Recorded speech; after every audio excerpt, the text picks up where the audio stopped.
जी, 81,000 हमारे पास जो है वो आउटस्टैंडिंग बैलेंस बच जाता है 0 पीरियड में आफ्टर डिडक्टिंग डाउन पेमेंट, ठीक है। अब इसके बाद हमने क्या करना है, हमने अमॉर्टाइजेशन टेबल जो है ना उसमें इंटरेस्ट को जो है ना वो साथ इनकॉर्पोरेट करना है। और एक बात हमेशा हमने याद रखनी है कि इंटरेस्ट जो है वो हमेशा जो है वो आउटस्टैंडिंग अमाउंट के ऊपर हम देंगे। 81,000 है, हमने जो है उसका 9% इंटरेस्ट कैलकुलेट किया तो वो मेरे पास बनता है 7290। तो एक और चीज भी मैंने आपको बताई थी कि जो हम इंस्टॉलमेंट पे करते हैं उसके दो पोर्शन होते हैं, एक पोर्शन वो जो हम इंटरेस्ट पे कर रहे हैं उस स्पेसिफिक पीरियड का, और दूसरा पोर्शन जो कि हम जो है वो प्रिंसिपल अमाउंट पे कर रहे हैं। तो 81,000 है, उसका हमने इंटरेस्ट लिया तो 7290 जो है ना आपके पास इंटरेस्ट आ रहा है, हम 25,000 पे कर रहे हैं तो 7290 तो इंटरेस्ट में चला गया, तो बाकी जो रिमेनिंग अमाउंट होगी वो हमारी प्रिंसिपल अमाउंट होगी। और आउटस्टैंडिंग हमारे पास जो बैलेंस बचेगा वो हम क्या करेंगे, जो हमारे पास आउटस्टैंडिंग बैलेंस होगा लास्ट ईयर का उसमें से माइनस कर देंगे अभी जो प्रिंसिपल अमाउंट पे कर रहे हैं, तो हमारे पास आउटस्टैंडिंग फर्स्ट ईयर का जो है ना वो आ जाएगा। और उसके बाद फिर हमारे पास सेकंड ईयर में हमने इंटरेस्ट कैलकुलेट करना है, तो सेकंड ईयर में हमने जो इंटरेस्ट कैलकुलेट करना है उसके लिए हमने जो है आउटस्टैंडिंग अमाउंट लेनी है फर्स्ट ईयर के एंड पे जो हमारे पास थी। तो हमने जो है वो ये 63,290 जो है वो आउटस्टैंडिंग बैलेंस कंसीडर किया, उसका जो है हमने 9% दिया तो हमारे पास 500 सॉरी 5,696 जो है ना वो आ गया इंटरेस्ट। अगेन जो हम कर रहे हैं इंस्टॉलमेंट पे कर रहे हैं उसके दो पोर्शन है, एक इंटरेस्ट का एक प्रिंसिपल का, हमने वो कैलकुलेशंस कर ली और इस तरह से जो है वो प्रिंसिपल अमाउंट हमारे पास आ गई, ठीक है। और फिर हमने प्रिंसिपल अमाउंट जो है सेकंड फर्स्ट ईयर का जो एंड पे हमारे पास बैलेंस था उसमें से डिडक्ट कर ली, तो हमारे पास आउटस्टैंडिंग बैलेंस आ गया। और इसी तरह से ये टेबल जो है हमने पूरा जो है वो कैलकुलेट करना सीखा था लास्ट लेक्चर में। अभी हमने जो है अब इस क्वेश्चन में ये फुल फ्लेज क्वेश्चन मैं एक बना रहा हूँ आपको ताकि वो पूरा क्वेश्चन समझ आ जाए। ये डाटा अगर अवेलेबल हो आपके पास कि डाउन पेमेंट डाटा क्या है, आपके पास डाउन पेमेंट है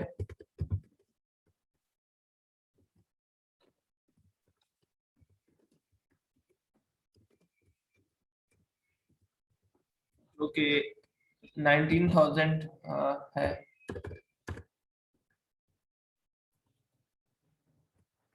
ठीक है। उसके बाद आपने जो है वो इंटरेस्ट रेट है आपके पास जो कि 9% है क्वेश्चन में। थर्ड में जो है आपके पास इंस्टॉलमेंट है जो 25,000 आप पे कर रहे हैं।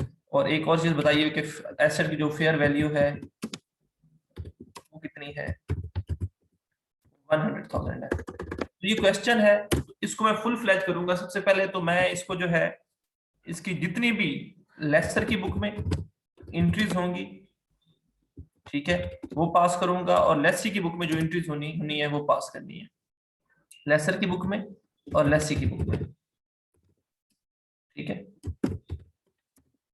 इन दोनों की एंट्रीज पास करनी है और मैंने अमोर्टाइजेशन टेबल बनाना है, तो अमोर्टाइजेशन टेबल तो मैंने बना दिया यहाँ पे। तो अब मैंने जो है वो इनकी बुक्स में जो है एंट्रीज पास करनी है। सबसे पहले मैं लेसी की जो है बुक में एंट्री पास करने लगा हूँ, ठीक है। तो लेसी कौन होता है, जो एसेट लीज पे लेता है या जो एसेट लीज पे देता है, जो लेता है। जो जो लेता लेता है, है ठीक है। सर, जो लीज पे अब ले रहा इसने है। जो है वो एसेट लिया है लीज के ऊपर, तो जब ये एसेट लेगा तो वो क्या करेगा, उस स्पेसिफिक एसेट को, सपोज वो एसेट मैं नाम दे रहा हूँ मशीनरी का, तो वो मशीनरी को जो है वो डेबिट कर देगा, ठीक है। और कितने से करेगा वो, 1 लाख से, जो उसकी फेयर वैल्यू है हमारे पास वही गिवन है 1 लाख से। और क्रेडिट किसको करेगा, वो लाइबिलिटी अपनी बनाएगा, लीज लाइबिलिटी, वो कितने की बनेगी, वो भी 1 लाख की बनेगी। ये उसने एंट्री जो है एक दफा करनी है, सिर्फ एक दफा। कब करनी है, जब उसने जो है एसेट लीज के ऊपर परचेज करना है, सिर्फ तब,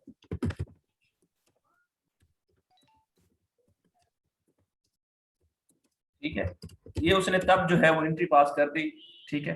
अब इसमें से हो क्या रहा है बेटा, वो डाउन पेमेंट कर रहा है 19,000 सेम डेट को, ठीक है। तो क्या होगा, लीज लायबिलिटी जो है वो डेबिट हो जाएगी, और थ्रू बैंक नॉर्मली हम करते हैं, तो बैंक को हम क्रेडिट कर देंगे कितने से बेटा, 19,000 से।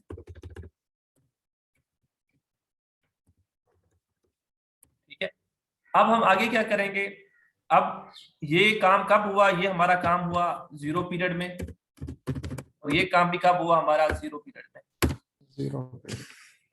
ठीक है। ये लीज जो डाउन पेमेंट करते हैं ये भी हम जीरो पीरियड में कर रहे होते हैं, ठीक है। तो ये हम कह सकते हैं, आप लिख सकते हैं मेक डाउन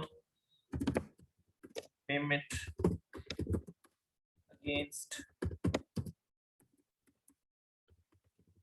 लीज एसेट, ठीक है। तो ये हमने जो है वो एंट्री पास कर दी। अब काम शुरू होता है हमारा वो जो कि हर साल हमने करना है। फर्स्ट ईयर आ गया, ठीक है, फर्स्ट ईयर का लास्ट डे तो 31 दिसंबर, सपोज वो जो ईयर है फर्स्ट, उसको मैं नाम दे रहा हूं 2016 का, ठीक है, 31 दिसंबर 2016 का, बल्कि आप कंफ्यूज ना हो तो ये 31 दिसंबर फर्स्ट ईयर जो है ना उसकी 31 दिसंबर है, ठीक है, फर्स्ट ईयर का 31 दिसंबर। तो आपने बेटा आप क्या करना है, एंट्री पास करनी है। सबसे पहले आप जो है एंट्री डेप्रिसिएशन की पास करेंगे। तो डेप्रिसिएशन, अब इसमें क्या है, अगर जो है एसेट जो है वो ट्रांसफर हो जाता है लेसी को, तो डेप्रिसिएशन की एंट्री जो है वो लेसी की बुक में होगी। अगर जो है ये फाइनेंस लीज है तो ऑपरेटिंग लीज की बात नहीं कर रहा, मैंने पहले आपको बोला था हम जितनी डिस्कशन करेंगे पहले फाइनेंस लीज के ऊपर करेंगे। तो अगर वो फाइनेंस लीज होती है तो डेप्रिसिएशन जो है वो कहाँ कौन चार्ज करता है, लेसी अपनी बुक्स में चार्ज करता है, लेसर नहीं लेसी करता है, ठीक है। तो क्या करेंगे हम, डेप्रिसिएशन को जो है वो डेबिट कर देंगे, ठीक है, और अकामुलेटेड डेप्रिसिएशन या रिस्पेक्टिव एसेट जो भी है उसको हम क्रेडिट कर देंगे, ठीक है। तो अकामुलेटेड डेप्रिसिएशन जो है उसको मैं क्रेडिट कर रहा हूं कितनी अमाउंट के साथ, वो हम कैलकुलेट कर लेते हैं। 4 साल इसकी लाइफ है, 1 लाख जो है आपने पे कर दिया है, तो हम क्या करेंगे 1 लाख को जो है वो 4 स्ट्रेट लाइन बैलेंस आप जो मेथड यूज कर रहे हैं, तो डेप्रिसिएशन कितनी निकलेगी आपके पास 25,000। ठीक है। फार्मूला क्या है उसका, cost minus residual value divided by minus residual value जो कि 0 है हमारे पास, उसको हमने डिवाइड कर देना है 4 के ऊपर, क्योंकि 4 साल चलना है। एक मिनट जी, तो ये हमारे पास 25,000 आ जाएगी डेप्रिसिएशन। तो मैंने जो है ये 31 दिसंबर को 25,000 की जो है एंट्री पास कर देनी है। अब एक बात ध्यान रखनी है कि ये डेप्रिसिएशन जो है ये हर साल होनी है, ये डेप्रिसिएशन हर साल होनी है। तो ये एंट्री जो है ये हर साल जो है हम वो पास करेंगे, ये एंट्री हम हर साल जो है वो पास करेंगे। इस बात को आपने ज़हन में रखना है। ताकि जो पहली 2 एंट्रीज हैं, ठीक है, वो हमने हर साल पास नहीं करनी, वो हमने स्टार्ट में कर दी है, ठीक है। लेकिन ये एंट्रीज जो है, ये एंट्री जो है ये हमने हर साल जो है वो पास करनी है। उसके बाद ये डेप्रिसिएशन की एंट्री होगी। फिर 31 दिसंबर को फर्स्ट ईयर जो है, फर्स्ट ईयर में 31 दिसंबर को हम एंट्री एक और पास करेंगे। वो क्या होगा, हमने जो है इंटरेस्ट जो है हमारा वो हमने जो है वो हमारे लिए जो है ना वो एक किस्म का कह सकते हैं ड्यू है, तो हम एंट्री पास कर देंगे इंटरेस्ट एक्सपेंस डेबिट और इंटरेस्ट पेएबल क्रेडिट। ये बेसिकली इसके 2 मेथड्स हैं, मैं आपको एक मेथड करवा रहा हूँ। आपने क्या करना है, इंटरेस्ट की एंट्री पास कर देनी है, इंटरेस्ट एक्सपेंस डेबिट और इंटरेस्ट पेएबल क्रेडिट। और करना क्या है, इंटरेस्ट लेना क्या है, जो आपने फर्स्ट ईयर में इंटरेस्ट कैलकुलेट किया, कितना कैलकुलेट किया बेटा 72-90। तो आपने एंट्री जो है 72-90 के साथ पास कर देनी है, 72-90 ये भी आपने पे नहीं किया, ठीक है। अब फिर आप जो है एक और एंट्री पास करेंगे फर्स्ट को ही, फर्स्ट मंथ के लास्ट डे को ही। आप क्या एंट्री पास करेंगे, ये आप एंट्री पास करेंगे इंस्टॉलमेंट जो है वो पे करने की। ये एंट्री आप क्या पास करेंगे, इंस्टॉलमेंट जो है वो पे करने की। तो अब आपके पास 2 चीजें जो है, एक तो कंफर्म आपको हो रहा है जब आप पे कर रहे हैं, तो एक तो आपके पास जो है वो बैंक ने जो है वो तो क्रेडिट होना ही होना है। कितने से होना है, जितनी इंस्टॉलमेंट की अमाउंट होगी तो वो कितनी है 25,000, ठीक है। अब ये तो 25,000 से क्रेडिट होने होना, लेकिन अब डेबिट किसको करें, तो मैंने आपको ये बोला था कि 25,000 में जो है उसमें 2 पोर्शन है, प्रिंसिपल अमाउंट और एक इंटरेस्ट का, ठीक है। Yes sir. तो जो इंटरेस्ट है उसकी हम एंट्री पर जो है ना वो पास कर चुके हैं, लेकिन वो है पेएबल, हमने लायबिलिटी बनाया है उसे, तो अब हम इस लायबिलिटी अब को इस खत्म करेंगे liability तो को- क्या करेंगे, हम इंटरेस्ट पेबल को डेबिट कर देंगे, क्योंकि हमने अब ये अमाउंट जो है वो पे कर दी है, इंटरेस्ट पेबल को हम डेबिट कर देंगे। Yes sir. ठीक है, और साथ हमने क्या करना है, हमने वो जो है प्रिंसिपल अमाउंट भी जो है ना पे Principal. कर दी है, जो कि हमारे पास लीज लायबिलिटी थी। ठीक है, तो Yes. हम क्या करेंगे, लीज लायबिलिटी जो है हमारी, उसके अकाउंट को डेबिट कर देंगे। ठीक है, कितनी अमाउंट से करेंगे बेटा, तो इंटरेस्ट हमारे पास पहले साल जो हम पेएबल है हमारे लिए वो कितना है, 7290 है, तो ये मैं 7290 लिखने लगा हूँ। और जो लीज लायबिलिटी मैं पे कर रहा हूँ वो कितनी कर रहा हूँ बेटा, 17,700, ये फर्स्ट ईयर में पे कर रहा हूँ, तो ये 17,700। 710. तो इन दोनों का टोटल करें तो ये 25,000 ही बनेगा। तो ये मैंने पहले एंट्री जो है वो पास कर दी है, पहले इंस्टॉलमेंट की। ठीक है, तो ये मैं क्या कर रहा हूँ, मेक पेड इंस्टॉलमेंट। ठीक है, तो ये मैंने जो है फर्स्ट ईयर में जो है ना एंट्री कर दी है। अब आपने एक बात ध्यान में रखनी है कि जो भी साल होगा, अमाउंट की बात नहीं कर रहा मैं, जो भी साल होगा उसमें जो है ये 3 एंट्रीज बार बार आती रहेंगी जब तक एसेट जो है वो चलता है। ये 3 एंट्रीज जो है वो बार बार जो है बेटा वो आएंगी, क्योंकि हमने ये 3 काम बार बार करने हैं। कौन सा करना है, डेप्रिसिएशन भी जो है हर साल हमने देनी है, हमने जो है वो इंटरेस्ट एक्सपेंस भी हर साल बनाना है, और अपनी डाउन पेमेंट भी हर साल करनी है। अब सेकंड ईयर की बात करते हैं, तो सेकंड ईयर में जो है आप बताएं कि सेकंड ईयर में ये वाली एंट्री होगी, ये वाली मशीनरी वाली जो हमने परचेज की थी, No sir. No sir. नहीं होगी, क्योंकि सेकंड ईयर में हम परचेज नहीं कर रहे, हमने जो है वो 0 पीरियड में परचेज कर रखी है। उसके बाद ये हम डाउन पेमेंट हमने की थी, क्या ये एंट्री होगी, No sir. No sir. ये भी नहीं होगी। लेकिन बाकी एंट्रीज जो है वो होंगी। तो बाकी एंट्रीज करने लगा तो पहले एंट्री कौन सी होगी, डेप्रिसिएशन की होगी, तो ये डेप्रिसिएशन वाली एंट्री मैं कॉपी कर रहा हूँ टाइम बचाने के लिए, और यहाँ पे मैं पेस्ट किया जा। ठीक है, तो अमाउंट कितनी होगी डेप्रिसिएशन की दूसरे साल, 25,000. 25,000, क्योंकि ये स्ट्रेट लाइन बैलेंस मैंने अज्यूम किया है तो 25,000 ही रहेगी। हाँ, अगर डिक्लाइनिंग करता तो ये चेंज हो सकती थी। Reduce होता फिर. ठीक है, तो ये 25,000 आ जाएगी। उसके बाद आप लोगों ने मुझे याद दिलाना है पेपर से पहले, मतलब कि मैं आपको ना वो कैलकुलेशंस मैंने बतानी थी आपको डिक्लाइनिंग की, वो मैंने नहीं बताई आपको, वो रह जाएगा, यस कैलकुलेट करने वाली है। मुझे याद लाइएगा। उसके बाद सेकंड ईयर में हमने जो है अगली एंट्री इंटरेस्ट एक्सपेंस की करनी है, तो ये मैंने जो है सेकंड ईयर में इंटरेस्ट एक्सपेंस की एंट्री भी कर दी। तो आप बताओ ये सेकंड ईयर में अमाउंट कौन सी लूंगा मैं इंटरेस्ट की, ये 5696 वाली 5,696. 56,96. किसी को कंफ्यूजन है इसमें हम ये अमाउंट क्यों ले रहे हैं 5696? No sir. क्योंकि सेकंड ईयर का इंटरेस्ट जो है वो 5696 बन रहा है, तो हमने 5696 वाली अमाउंट जो है ना वो यूज करनी है। ठीक है, तो हमने ये जो है 5696 जो है वो ले लिया, और ये एंट्री जो है अपनी पास कर दी। और अब सेकंड ईयर में हमने थर्ड एंट्री भी पास करनी है, तो वो कौन सी हमारी, ये वाली। Interest pay. ठीक है, तो इसमें हमारे पास जो है इंटरेस्ट पेबल क्या है, जो कि अभी हमने बनाया है, कितना है 5696, तो ये 5696 में लिख दूंगा। ठीक है, और मैं जो है बैंक में 25,000 की इंस्टॉलमेंट देनी है, ये अमाउंट आप यहाँ से भी उठा सकते हैं, ये सेकंड ईयर में चले जाए, तो ये 5696। ठीक है, और ये प्रिंसिपल जो है ये वाली अमाउंट, ये 19,303. 19,304 कर लीजिएगा, और ये 25,000 आपकी इंस्टॉलमेंट जा रही है, तो आप यहाँ से भी फिगर्स उठा सकते हैं। 19,304, तो ये एंट्री आपके पास हो जाएगी। आप थर्ड ईयर में आएंगे, तो थर्ड ईयर में अब आपने कौन सी एंट्री पास करनी है पहले, Depreciation. और उसकी अमाउंट सेम ही रहेगी, तो मैंने ये एंट्री जो है वो पास कर दी। उसके बाद मैंने अगली ये एंट्री पास करनी है इंटरेस्ट की, तो ये एंट्री भी जो है मैंने पास कर दी। इसकी अमाउंट कितनी होगी, अमाउंट जाके देखें, 3,958. 39,59. 3959। Yes sir.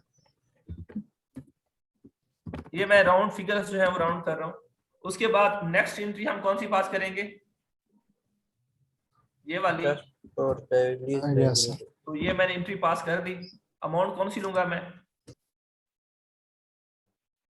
21,041 ये है और बाकी ये इंटरेस्ट की है, तो 21,041 और इंटरेस्ट हमारे पास जो है वो 3959 है और ये हमारे पास बैंक जो है वो 25,000 से आ जाएगा। उसके बाद अगेन फोर्थ ईयर में आप चला गया हूँ जो कि लास्ट ईयर है मेरा, इसमें जो है मैं अपना एसेट जो है वो इससे बुक करूंगा, उसकी डेप्रिसिएशन ये आ जाएगी मेरे पास। इंटरेस्ट जो है वो उसके लिए एंट्री होगी मेरे पास जो कि है, कितना इंटरेस्ट है बेटा? 2065। 2065।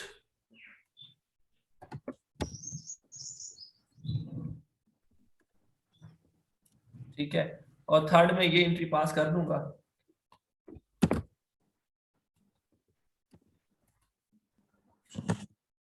जो कि है 22,934, 935।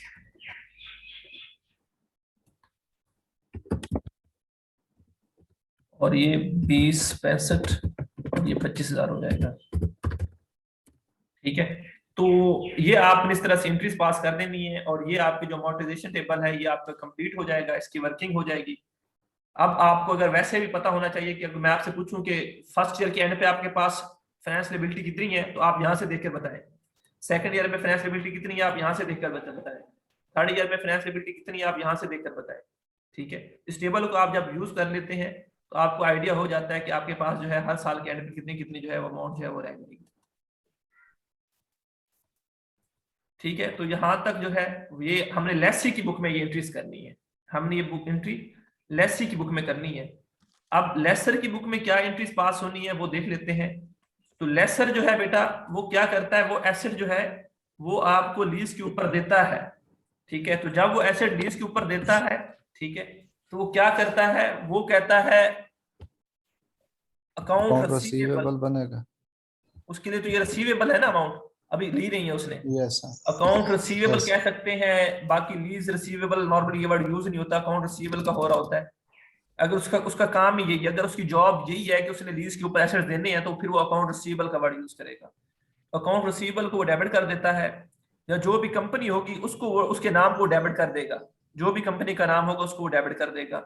और क्रेडिट किसको करेगा, वो अपना एसेट जो है वो दे रहा है, तो मशीनरी जो है वो अगर एसेट है उसका तो वो क्रेडिट हो जाएगी। कितनी अमाउंट से हो जाएगी जिससे वो दे रहा है, कितने 100,000 है और ये भी 100,000 है। ठीक है, तो ये उसने जो है वो अपना एसेट जो है ये जीरो पीरियड में जो है जब दिया तो उसने ये एंट्री पास कर दी। फिर उसने जीरो पीरियड में एक और काम किया, उसको जो है ना कैश रिसीव हुआ। ठीक है, तो उसके अकाउंट में पैसे आए, कितने आए, बैंक जो है उसका वो डेबिट हो गया 19,000 से। ठीक है, और उधर से उसका जो है अकाउंट रिसीवेबल जो है वो बेटा कम हो गया 19,000 से।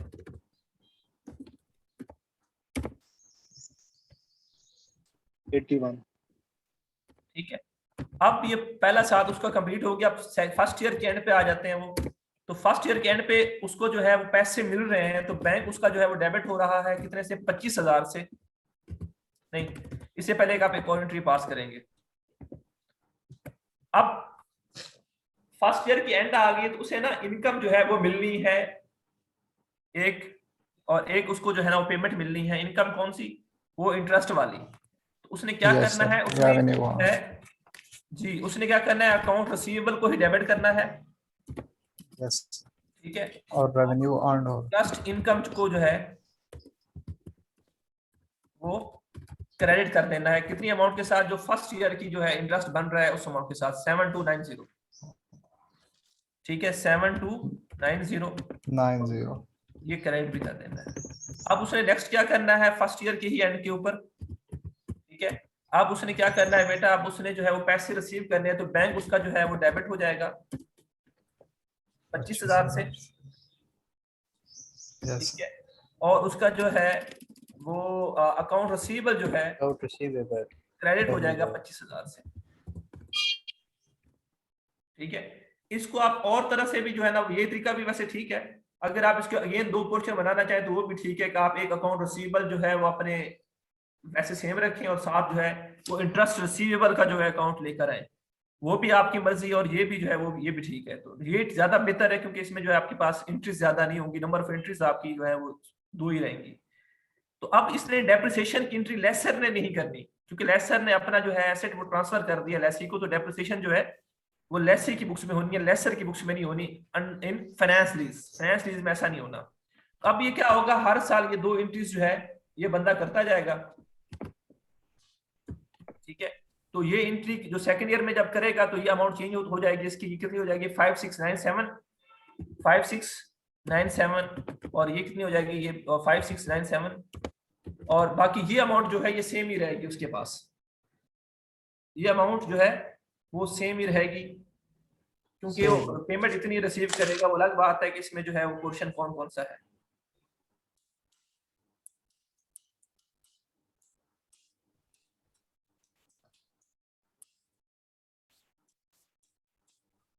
एक मिनट,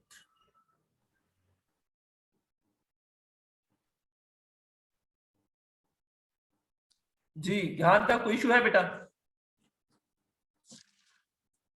नो सर। तो इस तरह से आपने ये एंट्री सारी पास कर देनी है लेसर की बुक में। यही 2 एंट्रीज बार बार रिपीट होती रहेंगी और आपने ये सारी एंट्रीज जो है वो कर देनी है। कोई कर लेंगे, कोई इशू है इसमें? नो सर, कर लेंगे सर। ठीक है। तो एक तो ये बात हो गई लीज, फाइनेंस लीज की कैलकुलेशन आपने कैसे करनी है तो आपको पता होना चाहिए। अब बात करते हैं ऑपरेटिंग लीज की, जिसके ऊपर हमने कुछ बात नहीं की ऑपरेटिंग लीज की। तो ऑपरेटिंग लीज बेसिकली वो कहता है any lease other than finance lease, जो स्टैंडर्ड इसको डिफाइन करता है। Any lease other than finance lease is called operating lease.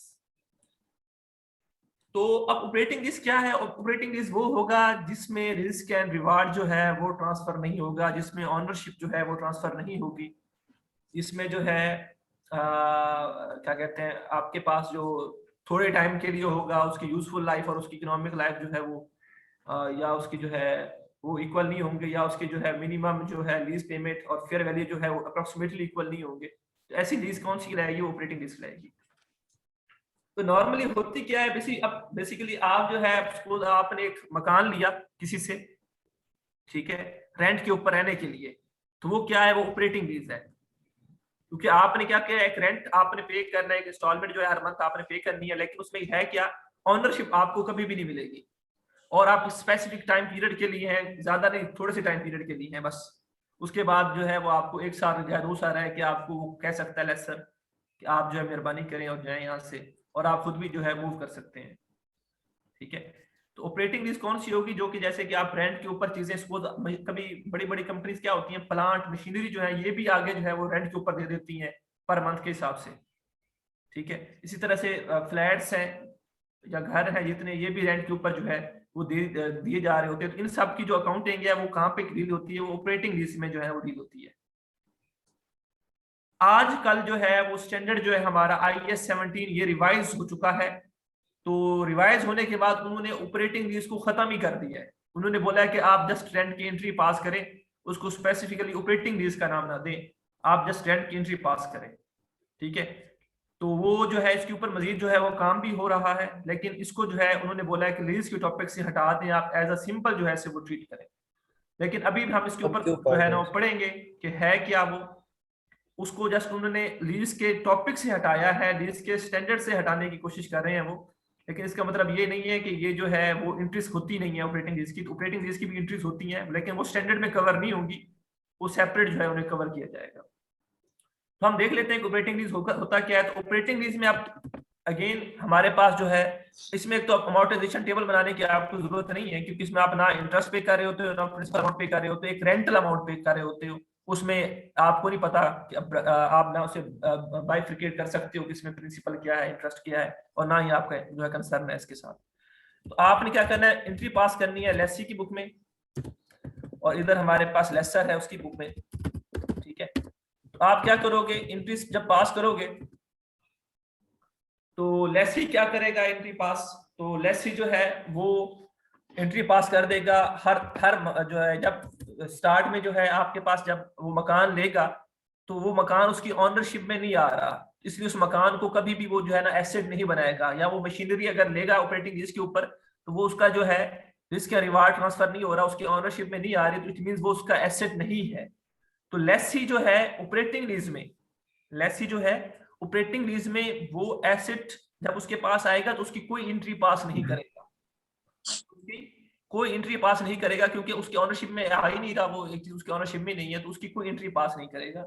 इसी तरह से डाउन पेमेंट के टाइम उसमें ये हो सकता है कि वो एडवांस में एक पेमेंट करते हैं, एक तरह की वो बाद में उसे वापस मिल जाती है, इस तरह की वो पेमेंट जो है वो हो सकती है। ठीक है, तो क्या कर देगा वो सिंपल जो है वो लेसर के अकाउंट को डेबिट कर देगा।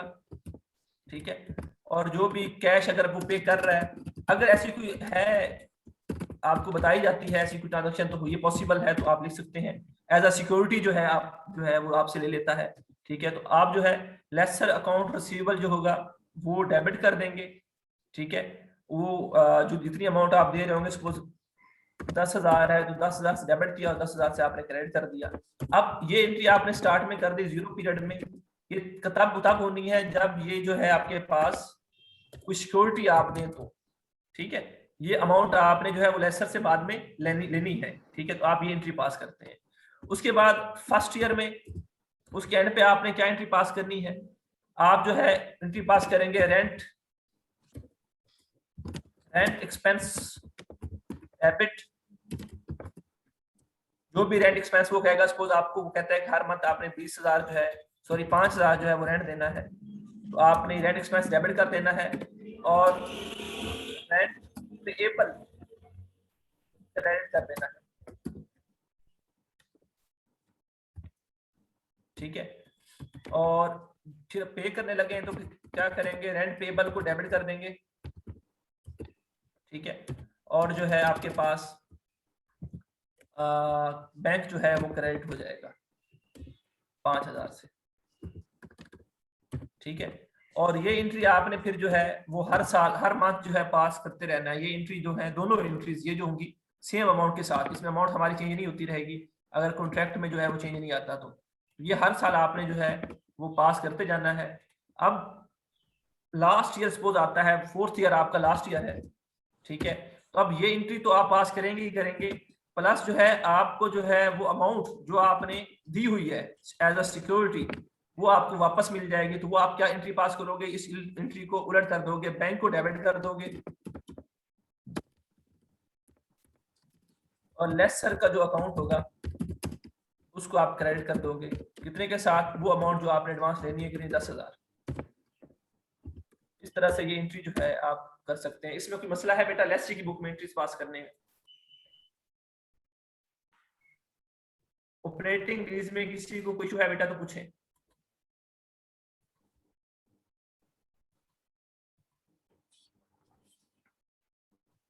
ठीक है, अब लेसर एंट्री क्या पास करेगा, तो लेसर जो है वो एंट्री जो पास करेगा उनमें देख लेते हैं कौन कौन सी एंट्रीज हो सकती हैं। उसमें सबसे पहले तो वो ये अमाउंट रिसीव कर रहा है तो उसने क्या करना है, बैंक को डेबिट करना है और लेसी के अकाउंट को जो है वो क्रेडिट करना है। कितने से, जो अमाउंट वो रिसीव कर रहा होगा 10,000। ठीक है, अब उसने जो है एक और काम करना है, एडिशन होनी है यहाँ पे, अपनी डेप्रिसिएशन जो है उसने उस एसेट की, सपोज वो एक घर जो है वो 1 लाख का है। ठीक है, और उसकी यूजफुल लाइफ जो है वो आपको बता देते हैं 4 इयर्स है, तो अगेन 25,000 की जो डेप्रिसिएशन होगी वो कौन पास करेगा, अब वो लेसर पास करेगा। ठीक है, तो एंट्री क्या पास करेगा, वो डेप्रिसिएशन की, डेप्रिसिएशन को डेबिट कर देगा।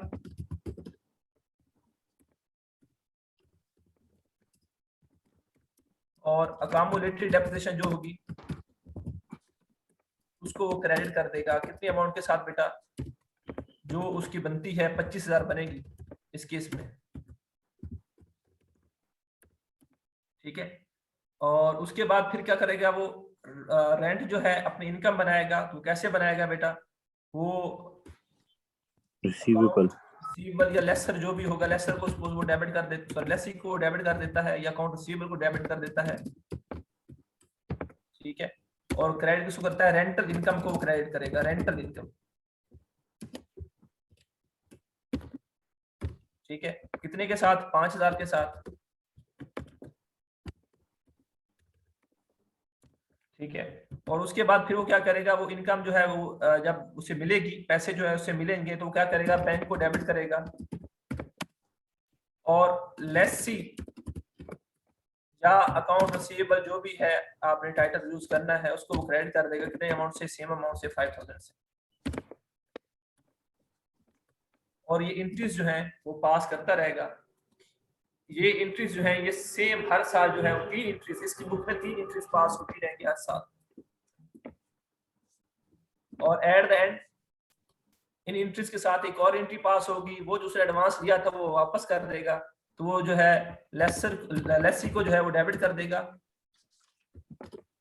और बैंक को जो है वो क्रेडिट कर देगा 10,000 के साथ। ये बेटा कोई प्रॉब्लम है, कोई चीज पूछनी हो, किसी चीज की समझ ना आई हो?